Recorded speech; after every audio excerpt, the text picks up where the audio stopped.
భయం లేనివాడు బ్రతకడం చాలా కష్టం. నాకు భయం లేదని ఎందుకు అనుకుంటున్నారు సార్? ఎప్పుడో ఒకసారి కాదు, రోజులు ప్రతి క్షణం ప్రతి నిమిషం భయపడుతూనే ఉంటాను సార్. 4 ఏళ్ల క్రితం డ్యూటీలో చేరినప్పుడు విధి నిర్వహణలో నా ప్రాణాలైనా అర్పిస్తానని ప్రమాణం చేశాను సార్. మీరు చెప్పిన తలుపు చప్పుళ్ళు, ఫోన్ రింగులు రావచ్చు రాకపోవచ్చు, కానీ ఏదో ఒక రోజు మాత్రం నా చావు ఖచ్చితంగా వచ్చి తీరుతుంది సార్.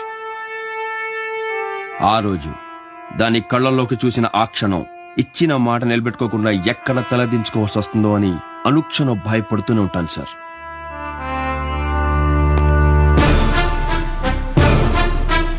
తప్పు చేసిన వాడి భయం ఒంట్లో ప్రతి నరంలో ఉంటుంది. నా భయం నా యూనిఫామ్ పరులో ఉంటుంది సార్.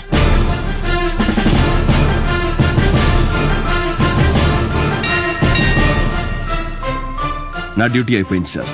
నా బిడ్డకి ఏ లోటు రానివ్వకుండా చూసుకుంటా